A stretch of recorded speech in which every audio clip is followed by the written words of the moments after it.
Today, I want to share with us some key lessons that we can draw from the book of Ezra regarding leadership. Stay tuned. Welcome to the Berean tribe. Greetings, brethren. I trust you are doing well by the grace of God. Welcome on the Berean tribe. If this is your first time on this channel, I want to welcome you. You are welcome among us. Here we do Bible study and we discuss biblical truth. Just like the Berean that were mentioned in the book of Acts of the Apostles. Please consider subscribing to be part of the family. Consider liking so that the tribe will expand. This will allow the channel to grow. Thanks to our followers that have been with us over the last month. God bless you. We are almost 800. Hopefully, we will reach 1,000 soon. Now, as a way of background to the story or the character of Ezra, after 70 years of captivity, after 70 years of captivity of the people of God in Babylon, the people of God are now allowed to go back home and rebuild the temple of God. The first return was under the king Zerubbabel, and the second 80 years later under the priestly leadership of Ezra. So Israel had split into two kingdoms after Solomon's reign. You have the northern kingdom that was taken into captivity by the Assyrians in 722 before Christ and never returned. The tribes of Judah and Benjamin made up the southern kingdom, which was taken into captivity by the Babylonians. God used Ezra to lead people from Babylon back to Jerusalem as a means of preserving his people and keeping the promises he made to David.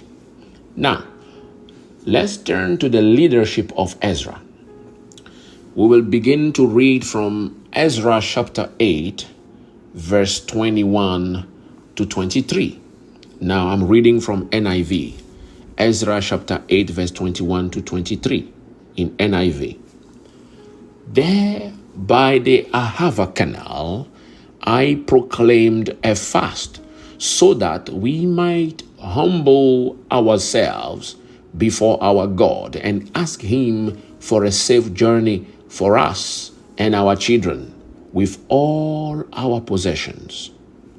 I was ashamed to ask the king for soldiers and horsemen to protect us from enemies on the road, because we had told the king the gracious hand of our God is on everyone who looks to him, but his great anger is against all who forsake him.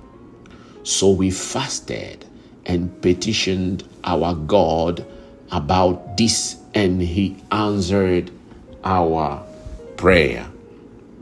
Now, the very first thing that stands out in the scriptures we just read is that we see his dependence on God. We see that Ezra was dependent on God, although anything he would have asked the king in terms of protection or escort would have been given to him. Remember that we share on how he had favor before God and the king. All his requests would have been met. All his requests would have been met. But he depended on God. Second thing, it is written in what we just read that he was ashamed to use his connection, his own resources. He was humble enough to turn to God. He was ashamed to use flesh, but would rather resort to the Spirit. How many of us leaders are proud to say that we can give a call to a certain man or woman of influence to get something done, even in the church. Of course, there is nothing wrong with using God-ordained connection, but if we put our trust in man instead of God, there is an issue. More specifically, Ezra was doing God's work by leading the people of God, but he did not resort to human strategy. He did not resort to human strategy. When the royal decree was useful, they used it. But when it comes to leading the people, he relied on God. He trusted in God for protection. He does not just profess his faith, but he actually lived by his faith.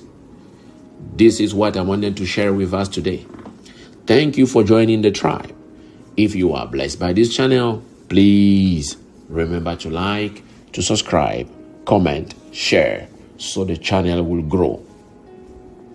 Also, if you know of other instances in scripture where we can draw important principles for leadership, please put it in the comment section.